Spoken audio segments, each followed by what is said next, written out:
We've now sunk to a depth at which restatement of the obvious is the first duty of intelligent men. And this week's opening quote comes from George Orwell. Welcome to Surviving the Matrix, ladies and gentlemen. My name is Maxwell Egan. It's a pleasure to be with you once again, and I will be your host for the next hour. Good old George Orwell, he always did have a way with words. And the restatement of the obvious is really what I've been doing on these shows for so many years. It's really what so many of the independent media is doing. It's just a restatement of the obvious. The world's run by criminals, and people simply aren't facing that fact, which is really the root cause of all of our problems. And really, restating the obvious to people is something that's going to go a long way to bringing about change in people's consciousness, because stating the obvious is something that people simply aren't prepared to do. You know, very often anyway. I mean, we look at this system, we look at everything that's there to control us, and we look for all of these ways through. We look for petitions to sign, and all this stuff that we do, voting people in, voting people out, all the stuff that we've talked about, all the legal rabbit holes we've gone down and explored, all the free man movements that have started, everything that's been done, all these avenues we've tried, and all these rabbit holes we've gone down for years on air. Everything that I've mentioned on the show, but in attempting to find a remedy or construct any action that may lead to remedy, in the course of that action, we never really state the obvious, and the fact is that the world is run by people, just people, and that the obvious fact is that all these people are criminals, and we're simply not prepared to face that. Well, we're not prepared to state it anyway. You know, like I said, we go down all these rabbit holes of petitions and going to marches and meetings and all this sort of stuff. We don't simply call things for what they are. You know, the world's run by a bunch of criminal scum who are driving the world into the ground and driving all the people into the ground with it. And they're currently rolling out their surveillance system, not to keep us safe or to give us good communication, but to protect themselves and to control everybody else. That's what's happening. And people don't simply face that for what it is and call it for what it is, and people should. Now, that's where the problem lies. It's our need to be politically correct all the time and simply not call things for what they are. We always want to say the safe version of what we feel, because we're too scared of what people may think about us. We're too scared of actually standing in our own personal power and simply saying what we feel. And that's what we should do. We did that, we'd probably make a big difference. At least perhaps we would inspire other people around us to start standing up for themselves as well. And that's what I've been trying to do on these radio shows. Actually, I've written a series of blogs lately that I've posted to Steam It. I've written probably 4 or 5 essays that I'd really love people to read if they've got time, because I've put a lot of heart into them, and I think they're pretty on-the-point essays. And for those people who don't really want to listen to the radio show, and those people who don't get time to listen to the radio show, well, there's a few short articles that perhaps you could share with your family and friends, and perhaps that would do something to crack that little shell. If there's someone who's asleep anyway, perhaps these articles would help you, because a lot of people, you'll find a lot of your parents or friends or siblings don't really want to sit down and listen to an hour video, even a 10-minute video, but very often they'll sit down and read an article over their cup of coffee in the morning. So that's why I've put them out there, and that's on my Steam It blog, and you'll find a link to that on my website, thecrowhouse.com. You'll also find links to the articles in the articles section on my website. If you simply go there and click Max Egan Articles, you'll find links to all of those articles on Steam It. And I do urge you to read them, folks, because I think they're on point, and I think that perhaps they will help to crack the shell with some people. And do bear with me with the articles, folks. I mean, this is something new for me, and I'm not much of a writer. I'm kind of a fledgling writer, still finding my writing legs, as it were. So I sort of tend to ramble a little bit, but I guess I tend to ramble a bit on the radio shows anyway, so I suppose you're probably used to that. So I'm sure it'll fit right in with the Steam It articles, and you'll probably even hear my voice in your head when you read them. But I'm going to be putting articles on Steam It pretty well, as much as I can. I mean, I've been posting articles every day on Steam It, and I'm going to try to continue to do that. I don't know how much I'll be able to continue to do it while I'm traveling and when I'm in airports and things, although maybe that's a good thing. Maybe that's something that you can do in an airport when you can't do anything else, is you can write an article and then post it to Steam It later on. But I'm going to just try to put some of my thoughts down there almost every day if I can, and just share a little bit of what I'm thinking with people, because I think it's a good platform. I think it's a good way to get information out to people, and like I said, a lot of people do prefer to read things rather than listen to things, and especially a lot of people have trouble with bandwidth, and they have trouble streaming videos and For those people, you can just, of course, listen to the show on American Voice Radio, or you can download the MP3s on thecrowhouse.com. If you go to the radio archives, you can download the MP3s from there. A lot of people ask me where they can get the podcast of this show, and I'm not sure. There was someone who was uploading podcasts for a while, but I don't upload podcasts to iTunes myself because I don't use iTunes, and I have no real idea how to make a podcast. It's just something that I've never done. So if anybody would like to start a podcast section for thecrowhouse.com or anything like that, I mean, anybody wants to start uploading podcasts or creating podcasts and uploading them or whatever, going back through the archives and uploading archives of podcasts or whatever, if anybody would like to take that on, I'd be very happy to put a link to it in the Crowhouse radio archive so that people who do come to the website can simply click a link and go download a podcast if that's what they want to do. Like I said, I do have the MP3s available on the website for anybody who wants to do that. The show's going way back as far as even 2008 are all there in the archives, I think. But like I said, I don't have any idea how to do it myself. It's just some technologies I've never really looked at, folks. I can make motion graphics and make movies and do all sorts of stuff, but I have no idea about iTunes.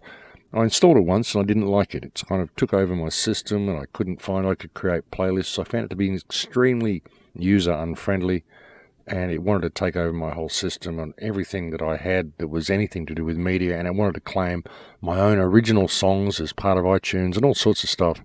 And I just thought this is not a good thing. So I uninstalled it immediately and went back to normal. So I just play MP3s. So yeah, it's just a little side rant anyway. If someone would like to take that little task on, it would be great to add a podcast section to the website, a proper podcast section, simply because I get so many requests to do so, but have no idea how to do so myself. So anyway, a little bit of housekeeping there. Back to the show. Yeah, our main problems are that people won't really acknowledge, or they're not prepared to acknowledge the fact that all that really exists in this world here, in our society, are other people. And that's really the problem, you know, like the people that we believe to have authority over us don't. They're just people. You know, they write all this stuff down on paper and call it law, and we go along with it because we believe we should. But very often it causes us to step outside our moral compass to do so, and all this law does is cause harm anyway. So why do we really go along with it? That's the question. And the reason is because we've forgotten that it's just people. And not only is it just people, but in relation to government, these are people that we actually employ to do things that are not really what they're doing. We actually employ these people to manage infrastructure, and they're doing exactly the opposite of what we employ them to do. And like I said, at the moment, they're in the process of bringing online this whole smart grid, which is really going to limit our movements and control every aspect of our lives according to what they want it to be. That's the problem. And that's a message that I've brought to you for so many years. Like for 10 years on the show, I've been saying virtually that same thing. And it's still true to this day because we simply haven't done anything about it. And now that power is being consolidated into the smart grid, it's all looking very bad. And the problem isn't technology, it's who's controlling the shift into this technological future. I mean, in a good world, in a world where things were open and transparent and we had some form of honesty in government, if we're going to have government at all, then a smart system wouldn't be bad. It'd be very beneficial for us. A digital, cashless society wouldn't even be bad. There's nothing wrong with it. There's nothing wrong with technology. What is wrong is who is in control of the world at the moment. What is wrong is the fact that the world is run by criminals, and no one is simply calling this one simple fact in any of the plans that they're creating for the future. They're just simply not factoring it in. And people need to. They need to acknowledge the reality of what our situation really is. And look, really, it's just so obvious. I mean, it is. I mean, anything that you try to do, look at the world, look at everything that we can do and everything that we don't do. And you've got to ask yourself why we don't do it. Permaculture. It would be great. We could feed all of our countries. There wouldn't be a food shortage. We could turn every national park, or every park in every city anyway, not national parks, of course. We want to leave them the way they are, but slip of the tongue there, folks. But every park in every major city, we could turn this into a food forest. People's gardens could be food forests. All of this stuff could be edible, and we could be in a state of abundance. But we can't do it because government won't let us do it. We can't do cob housing, we can't do earth ships, we can't do all of these incredibly wonderful things that we could do to completely protect our environments and to put all of our societies into a state of abundance. We put all these ideas forward and all the governments look at them and all the councils look at them and all these bodies, the governing bodies look at them and they say, oh yeah, great idea, but it never happens. Ask yourself why. It doesn't happen because they don't want it to happen. They don't want any of this stuff to happen because it would interfere with the way they run things, because they're running a pretty tight ship at the moment. They're getting a pretty good income from it, getting a lot of control over people, and so none of it happens. And it doesn't happen in any country. It doesn't matter what country you go to, it's the same. Look at the education system. Look how much the kids have been dumbed down. Look at how they've removed all the life skills from the education system. Look how people can't do the most basic things anymore. Why? Because government wants it that way. They don't want people to have all these life skills. And again, go around the world and have a look at the education system in every country. Sure, there might be different degrees of intellect interjected into the education system, whereby you've got more intelligent people coming out of one education system than the other, but they'll only be academically intelligent. You're only really intelligent in as much as they're good at programming, or they're good at this, or they're good at something like that, but it's always something that supports the system. It's never anything to do with life skills or anything like that. And again, it's the same in every country. Why? Because they don't want you to have all these life skills. They don't want you to have all of these things. They don't want you to introduce permaculture. They don't want you to have cob housing. And you need to step back and look at the world as one big stage and look at this and realize that what I've just outlined for you is the same in every single country. Because that should be the clincher right there. Just that realization. It's the same in every single country. Why? And that's the thing, like if you really want to understand global politics and really understand how things work, you need to get the concept of enemies out of your head. There are no enemies. None of these governments are actually working against each other. They're all working with each other. It's really easy to see. I mean, if you step back and look at it, it's a closed shop. This whole political system is a closed shop. It's who wants to pretend to be the enemy today so they can pretend that there's a threat to their nation so that their people need government, or believe they need government anyway. That's the way it works. And they manufacture all these wars and they cook up all these threats so they can lock a police state down further and further at home, but they're all working together for the same agenda. You look at government, I mean, this is why they meet in all these meetings like the United Nations and the Bilderberg Group and all these places that they meet. They all get together and they discuss policy. Oh, what are we going to do this year? Who wants to be the enemy this year? Where are we going to take things?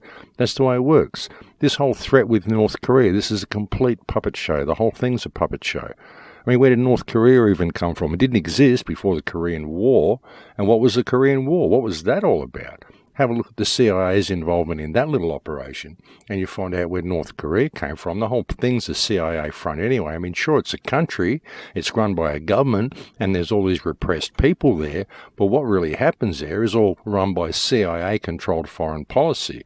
The whole North Korean situation was created simply to do what it's doing now. They need these little puppet states around the place. They need these little enemies all over the place so they can push their agenda forward. And look, now you see Trump talking to China and all this sort of stuff.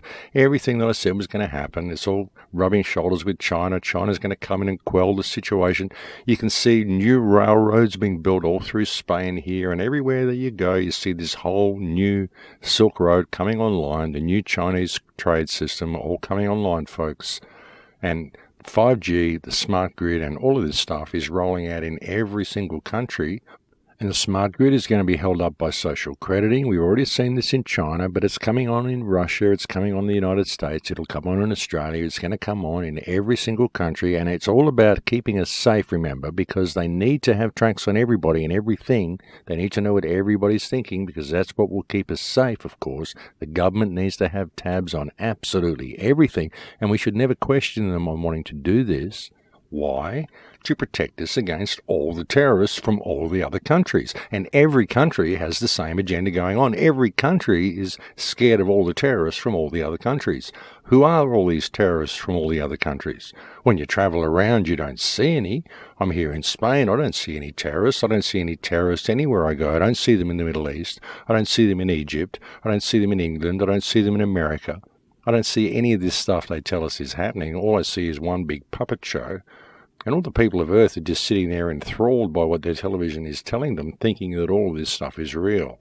And it's one big puppet show run by this giant business called world government, and they're all working together.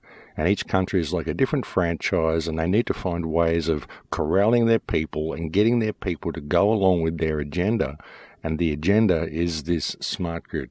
The smart grid is the new world order. It always has been. All the other stuff has been a distraction. And all of the other stuff has led to the construction of the smart grid.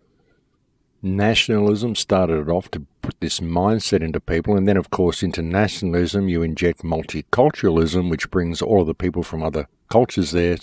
And this kind of has a threefold effect, because what it does is it homogenizes the human race and gets everybody used to having everybody else around, plus it also creates a division in the community, because all of the immigrants that you bring in, of course, always get benefits and handouts from the government, which makes the local people kind of jealous of the immigrants who come in, which creates a barrier in that community. So it never really homogenizes properly the way the people of the community would like. What it actually does is it creates a division mechanism within the community, because you'll never get the community to unite against the government when all of the people within the community are all from different cultures, many of which are receiving benefits from the government. And so they don't see any reason to speak out against the government, because they're getting quite good handouts. And of course, it's far better being there than living in the bombed-out war zone that they came from, because that's another benefit of having multiculturalism interjected into your community.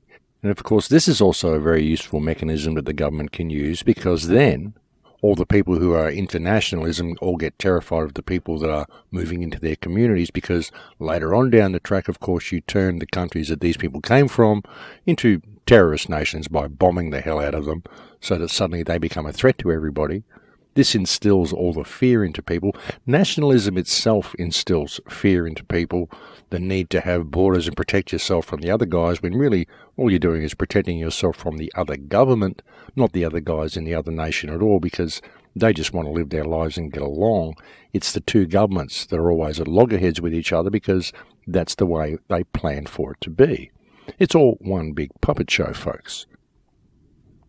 And what it's all for is to bring about the concept that we actually need government, and so that the government can do exactly what it's doing. And like I said, it's all leading towards the same agenda. And all of this stuff has been leading to this right from the beginning.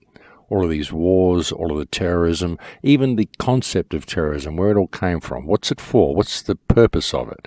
Look at any terrorist group. What do they get from doing all these bombings? All that ever happens from a terror attack is more surveillance, more security, more need for more surveillance and more security, more need for everything to go smart, more need for everything to go digital, more need for a cashless society so we can track the moves of all the terrorists. Everything has led to this point ever since the introduction of technology, ever since the introduction of governments, ever since the governments were really invented and they started working together. It's all led to this point, most especially all the things that have happened in recent times. It's all been to lead to this point, the big final move. Everyone wondered what it was. Everyone thought it was a big police state that was going to come online looking like something out of Equilibrium or some of these dystopian movies we get fed. But no one's really looked at it. No one's really looked at it deep enough to see what the New World Order really is, and how everything that has happened, as I said, most especially in recent times, has all led to this point, and it's all been leading towards the same agenda all along. It's about the smart grid, folks, and it's always been about the smart grid, and all the governments have been colluding to do this right since the beginning. This has been the real plan all along. Even 9/11 has led to the construction of the smart grid. We wouldn't have this if it wasn't for 9/11. We wouldn't have any of this if it wasn't for the war of terror, the dire threat of terrorists lurking around every corner and under every rock, which is all complete rubbish. Most of these terror attacks are contrived. And now we see all this gun stuff going on in the United States. All these shootings are all staged by government. They're all staged by CIA, either that or they're MK Ultra victims, Manchurian candidates, puppets that have been controlled and pushed into that. All of them have got connections. The Orlando shooter's father was an FBI informant for years on end. I mean, everybody's got a connection to government in some way. Look at any one of these shootings. You find connections to government. You find connections to Israel. And it's all the same show, folks. I mean, even Israel is put there to do exactly what it's doing. It's a puppet show. The blame doesn't lay on the Jewish people for what's going on in Israel. It lays squarely in the hands of those who are controlling it. And these people don't really give a damn about the Jewish people at all. They're just doing what they need to do to push the agenda forward, the same as every other government. They're all working together, folks. All the world is a stage, and government is one big puppet show. A bunch of opportunists who've maneuvered themselves in a place where they can carry out racketeering at their free will and convince the people that we actually need these criminals to be there. When the fact of the matter is that we don't, and the world would be far, far better were these people not in positions of power. Our problem is that we don't simply call things for what they are and realise that all these people are criminals. They're all in abuse of office. They're all in abuses of the office that they hold. They're not even in abuse of power. They delegate powers to themselves they have no right to have. They're certainly not powers that we give them. It's just stuff they make up and write down on paper. Every single one of them is an abuse of the office that they hold. Every single one of them has contributed to the world's situation on purpose due to the stuff they've written on paper. And every single one of them is supporting exactly the same agenda. And it's about time the people of the world woke up and realised this. We're not going to get anywhere until we factor this into our equation. The fact that what we perceive as a government is in fact an international, multinational, multi-generational crime gang, a cabal that has been running this earth and its people into the ground ever since government was invented.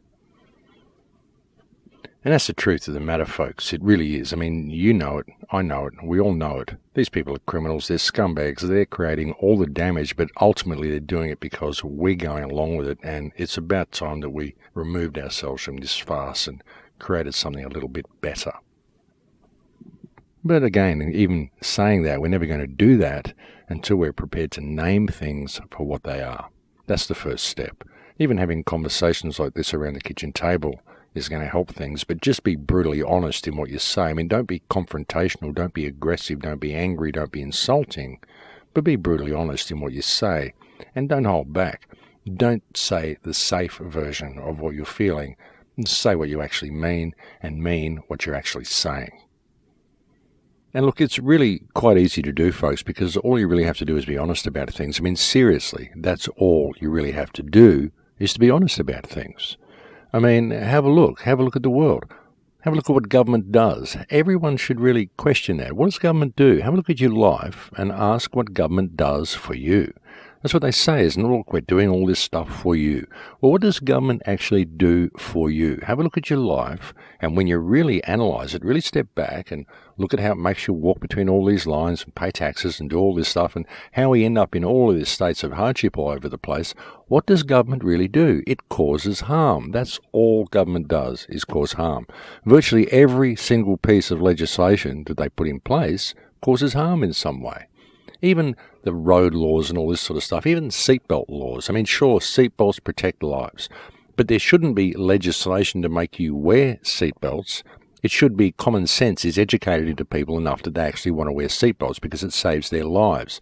You don't save people's lives by fining them for not wearing seatbelts. What you do is you cause harm because you put them in financial hardship. It's basically extortion, saying you have to do what I say or I'm going to make you pay money for not doing what I say. And they'll push it. If you don't pay the fine, well, you'll go to jail. If you won't go to jail, they'll come and arrest you. If you won't allow them to arrest you, they'll kill you. So that's not really the way to do things. That's not a way to educate people into wearing seatbelts. What you have to do is educate them on the value of life, and they'll wear seatbelts by default.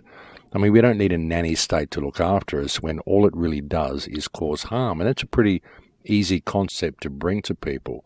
The fact that everything government does is cause harm. I mean, look at the state of the world. All of the problems that we face in the world, all the wars, everything, all the pollution, everything that we face, All happens because the government puts little words on paper, they legislate that certain people are allowed to do certain things, and it creates all of this mayhem and mess that we see in the world. And you go and try and do something, and you go and try to fish on the beach, try to do something in everyday life that we used to do when we were growing up as kids, and you find out that you're not allowed to do any of this anymore. And if you do, the government comes and causes harm towards you. So really things are a little bit out of balance here, folks. We need to get things back into perspective. Start having conversations like this with people and start helping them realise why their lives are in such a state of hardship and what the role of government really is, because the role of government has ceased to be anything even closely resembling governing people in a way that serves and protects them. All it is now is controlling people, limiting people's potential, limiting what people can and cannot do. And as I keep saying, the rollout of this 5G and this smart grid is the be-all and end-all for these people. This is the consolidation of their criminal system if we don't pay attention to it. And as I keep pointing out as well, it isn't the technology. That is not the problem. The problem is who is in control of the technology. Now, we could shift into a smart system, not a problem, as long as the world isn't run by criminals during that shift, because that is who is controlling the shift. And if we do not factor that in, then we are heading into very, very dark waters, folks. Uncharted territory. And once we get into that territory, it's going to be a very, very difficult place to maneuver ourselves out of. That's the problem. The people growing up will have no reference point for what it was like before we were in a digital world. If we're going to have a digital world at all, it needs to be very, very carefully managed. And the people that are running it are simply not doing that. Or what they're doing is they're allowing it to manage itself. It's all heading towards AI, and eventually they'll lose control of it as well. It's not going to be a good system, the one that's coming online, most especially if it involves political correctness, social crediting, and the inability for anybody to be able to question government or authority in any way, the inability for anybody to be able to challenge any algorithm, the inability for people to even be able to get access to real information because their algorithms will be tailoring what they have access to based on what they've already had access to. You've already seen this happening with a lot of the YouTube algorithms and Facebook algorithms, the way if you click on something, they'll give you more of the same. And when you search for things, they'll give you more of the same. The search engines will give you what they expect you want to see, not what there actually is to see. And it's a very dangerous situation that we're heading into because we simply don't know if the people around us are getting access to the same information that we're getting. And so how do we know what's going on anywhere, and how can we ever discuss anything with anybody when no one has access to a common pool of information? And that's where we're going. That's where the smart grid will take us if we're not careful. But I think we've reached break time here, folks. I'll leave it there for now, and we'll go and have a break. Thank you for joining me in my ramblings on the show today, and I'll be back to speak to you again in a few minutes. Don't go away. And welcome back, ladies and gentlemen. So really, when you look at everything that I've just outlined for you in the first half of this show, the basis of our problem really is that we think we're just little people.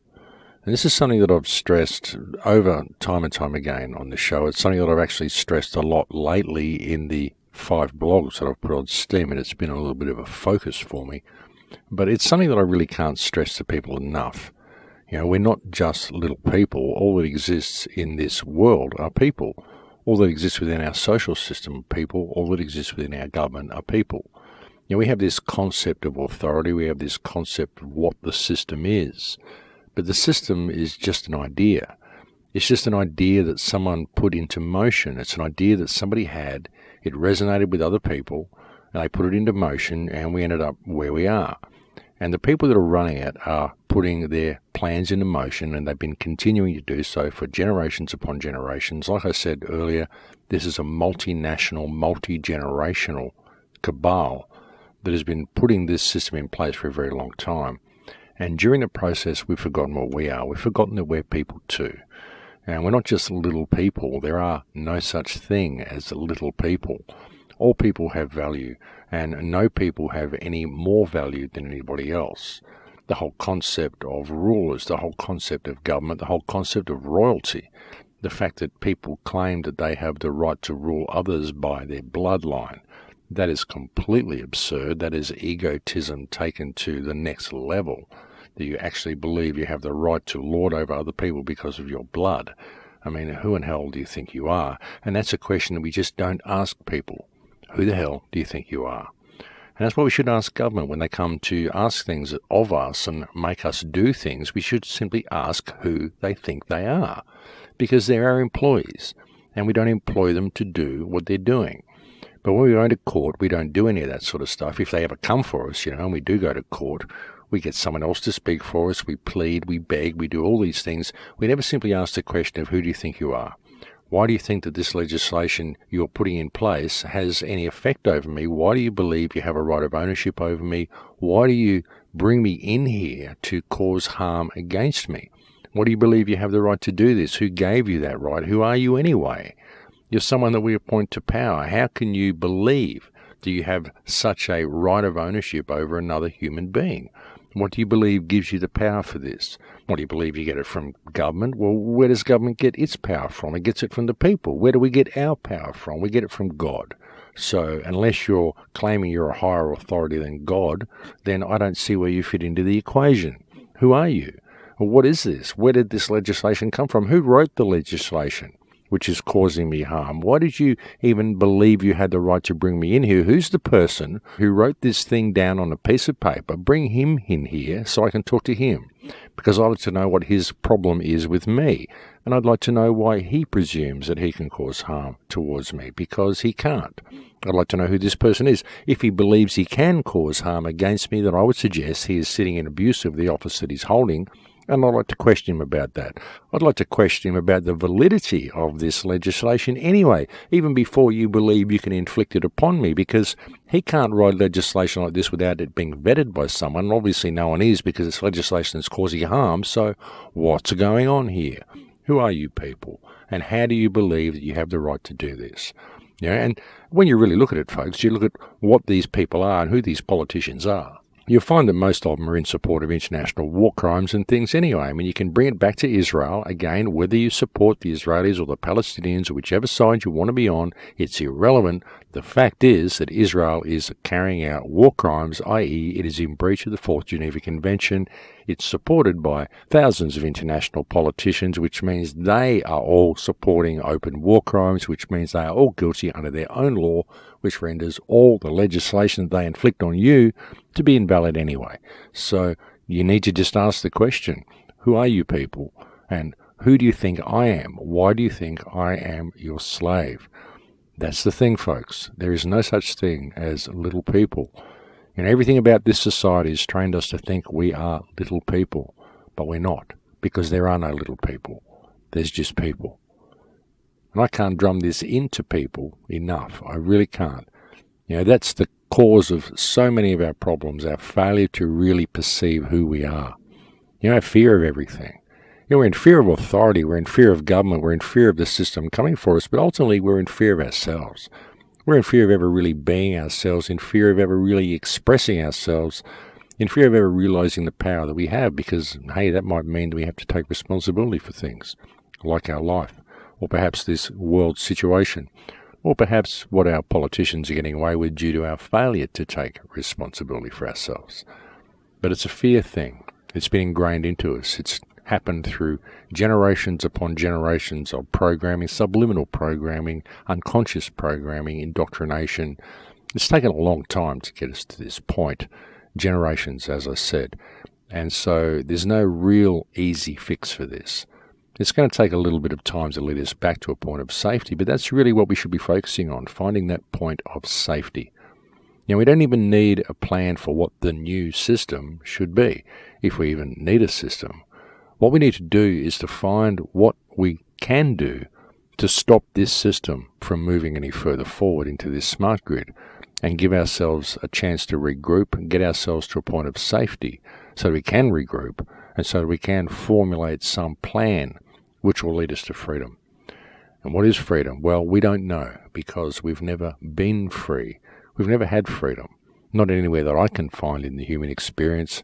We've had little modicums of it, little semblances of it. If we go and hide in the forest and pretend the rest of the world doesn't exist or something, perhaps we were free then, but we never really have been free. And imagine what it would be like if we were free and we had access to all the technology that we've got now, all the knowledge that we've got now. Imagine if the human race suddenly found itself free in the middle of all this. Imagine what we could achieve. It could be quite an incredible future if we were to just pay attention to what is actually happening around us and seize the crisis that we are in as one of the greatest opportunities we've ever had for freedom, because now we can see the system. It's all laid bare. It's there for everybody to see. Everybody can see what's going wrong. Everybody can see lots of little problems anyway. Even if they can't see the big picture, they can see lots of little problems. Even a lot of the little activist groups that we have throughout our society. You know, the Black Lives Matter, the White Lives Matter, the whatever lives matter, the white supremacist groups, the women's groups, the what groups, the this groups, the that groups, whatever. All of them are fighting for some cause that they believe is right. And all of them are attempting to put a Band-Aid on a symptom.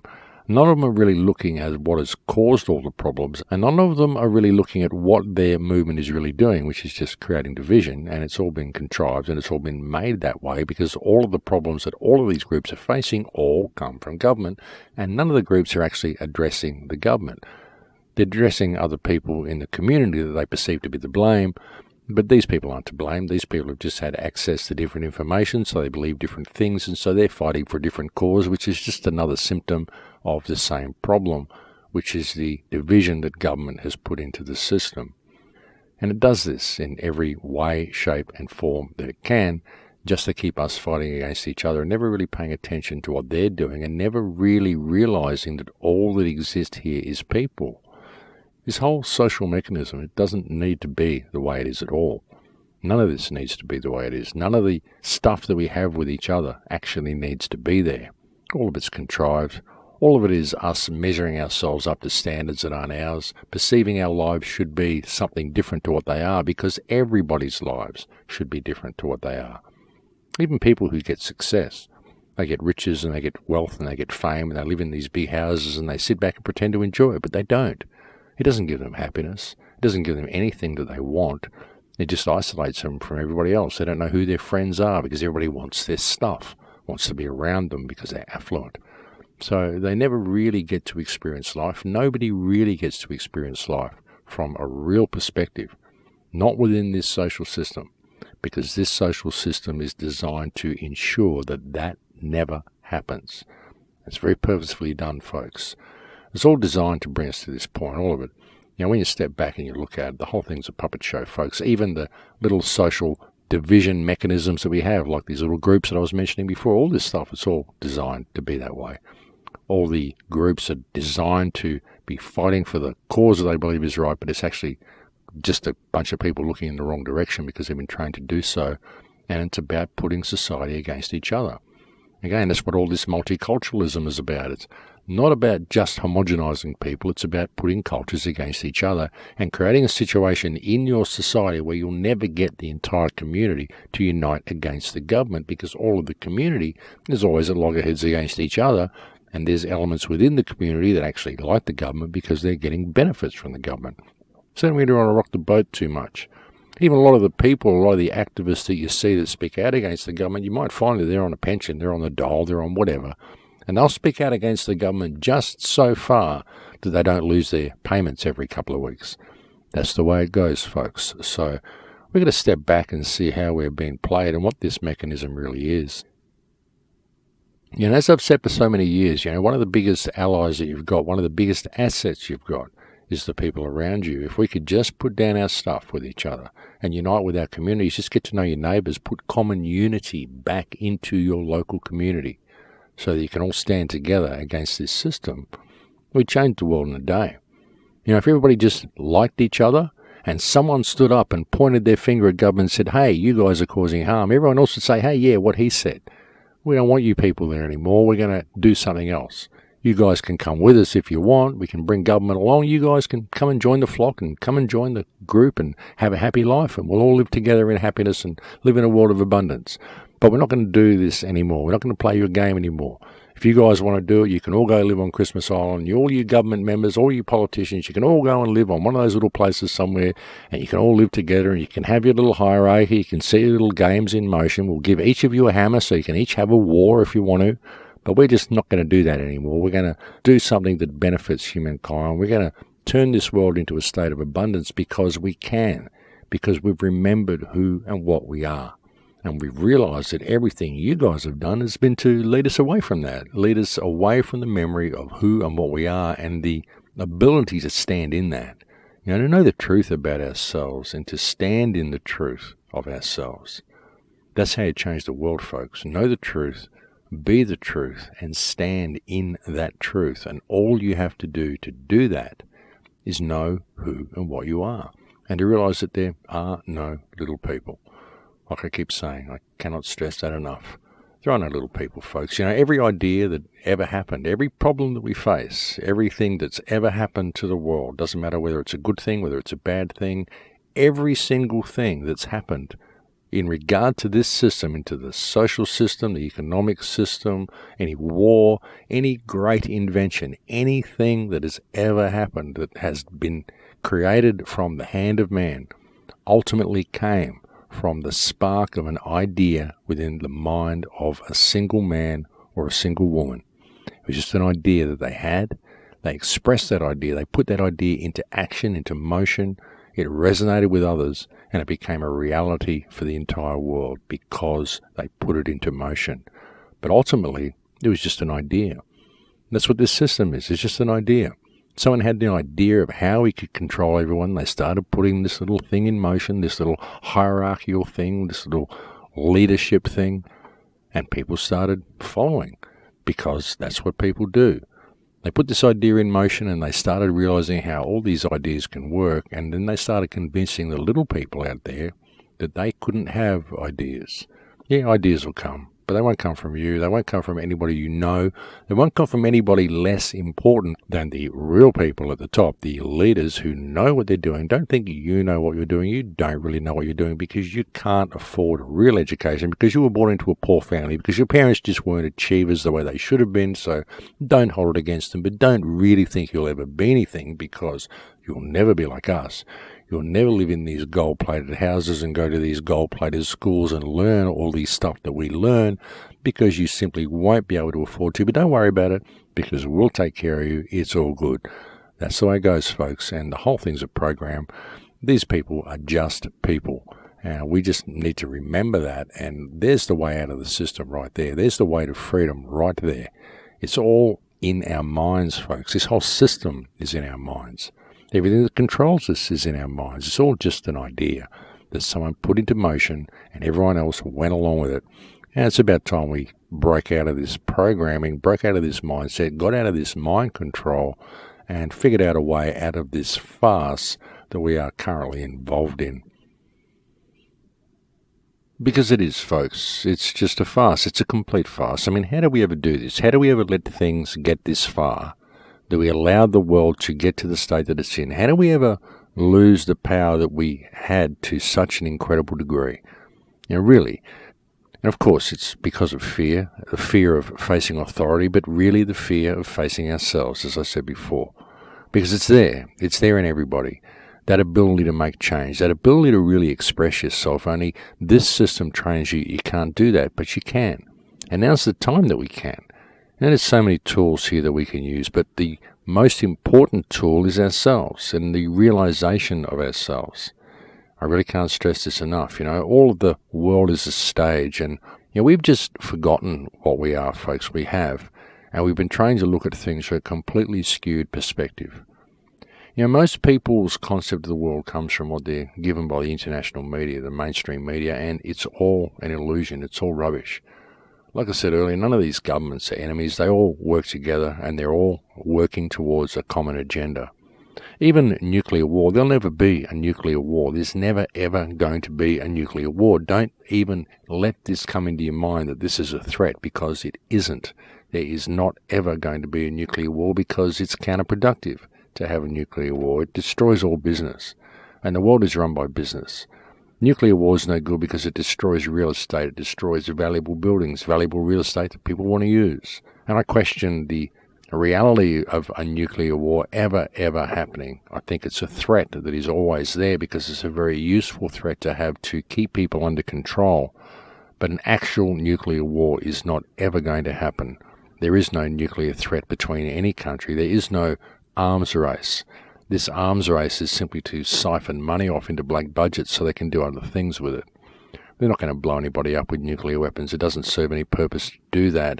And really, when you look at the whole system, the whole smart grid, and what the New World Order really is, which is the smart grid, nuclear weapons don't fit in there. They don't fit in there anywhere into the equation they could possibly have any meaning whatsoever.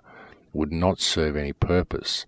It's not about that. And you don't need nuclear weapons to control population. You don't need nuclear weapons to wipe people out. You don't need nuclear weapons as a deterrent. You don't need them as anything other than a threat to the population, or the perceived threat for the population, in order to keep the population in fear, in order to make them think that the other guys are coming to get them, when really they're not. The whole thing's contrived. The whole thing is designed to be that way. All of it is an illusion, folks. The whole thing's a puppet show. It's all designed to keep people distracted with the right hand so they don't notice what the left hand is doing. And the left hand is the smart grid and the IoT, the Internet of Things, and social crediting, and that is what it has always been. Right from the very beginning. That's what this whole Chinese system is about. That's what this whole posturing with North Korea is about. And again, you will see the United States lose its position as the global reserve currency through this whole conflict with North Korea once the Chinese One Belt, One Road system comes online. But in order for that to go smoothly in the United States, they first need to disarm the people. And that's what all this gun control thing's about. It's about disarming the people, not to keep them safe, but to make sure the people are not in a position to be able to fight back against what is coming. It's really got me amazed how people have returned their faith to government, so much faith to government in the United States. It really has. So much of the activist community still have hope in Trump. So much of the activist community still has hope in QAnon. And look, what QAnon is doing, the information that's coming out is great. But the question is, what are people doing with the information? What they're doing is they're sitting back and they're waiting for forces within the government to fix this problem. But they're not going to. Of course they're not going to. Why would you think that government, which is the institution that has created the problem, is going to be where the solution comes from? People think, oh, there's white hats in there that are going to do the right thing and going to come in and bat for us and arrest all the bad people. Well, so what if they do? What does that do for the smart system? Is anybody addressing that? Is anybody talking about the smart grid? Is anybody talking about the IoT? Is anybody talking about social crediting? How much do you hear from Q about social crediting? How much do you hear from Q about any of the stuff that I've addressed on the show today? How much do you hear from any of these sources about the fact that there are no enemies? You know, all this stuff that they give us, folks, it's all fiction, and you're not hearing any real information from Q. Nothing that we didn't know anyway. Well, I guess you are hearing real information, but nothing that we didn't already know. You're getting kind of a confirmation of stuff we know, but again, you can't even really say it's confirmation because you cannot really confirm the source of where it's coming from. I mean, it could be anybody. It could be a conspiracy theorist. Doubtful. It's very likely it's some source from government, but who is it? That's the question, and what is really happening from it? Because you could be getting this information, you could be sharing with the community, and you could be making a difference on the ground and doing it that way. But that's not really happening. That's what I'm seeing. I'm seeing a lot of people reporting on what the latest Q dump is and just sitting there and telling everybody what's about to happen. But we're still not seeing anything real take place. And again, even if it does, what difference is it going to make to what the system really is? What difference is it going to make to the smart grid? What difference is it going to make to the 5G system that's rolling out? All the towers that are coming in all around all of our countries. What difference is it going to make to any of it? And why would anyone in their right mind possibly think that the remedy is going to come from government, regardless of what face that government takes? It doesn't matter what Trump looks like. It doesn't matter what it looks like he's doing. You know, he wants to take your guns and build a wall around the country to keep the people out, of course, just to keep the enemies out. He wants to keep the people safe by removing them of their firearms and building a wall around the country. Think about that, ladies and gentlemen. Of course, that's how you keep the people safe, isn't it? You build a wall around them and you disarm them so they can repel invaders. Of course, that's what you do. I mean, at the moment, no one would invade the United States because there's a gun in every household. There's hundreds of millions of guns in the United States. You're never going to invade that country because, as the Chinese said, we would never invade the United States because there would be a gun hiding behind every blade of grass. And that's the way it is at the moment. That's what keeps the place safe. Regardless of how dilapidated the place is and how dysfunctional the place is, it's still pretty impossible to mount a ground invasion against the United States because the people are armed to the teeth and they never let you come in. But they can change all that by simply protecting you against school shootings. And as was said by Larkin Rose recently, the people that are standing up there and standing up against gun violence and calling for the disarming of the population in the United States, these people are actually advocating gun violence because they may be against school shootings, but they are not against gun violence because they are advocating that armed agents of the state use violence or the threat of violence against other people in order to disarm them, many of whom are completely innocent of any crime. And that's a real problem because these people out there protesting for a reduction in gun violence are actually advocating the state use gun violence to achieve those ends. That's pretty contradictory, and it's pretty ironic that people would be doing that, most especially when what they're actually doing is they're removing themselves of their Second Amendment rights. They're saying they don't need those rights because you don't need automatic weapons for hunting, but the Second Amendment was never about hunting. It was about protecting the people from exactly the situation they are currently facing. And it's very important that people take that into account when looking at this current gun debate that is going on in the United States. All the world is a stage, ladies and gentlemen, and nothing is what it seems, and everything is leading to the same point.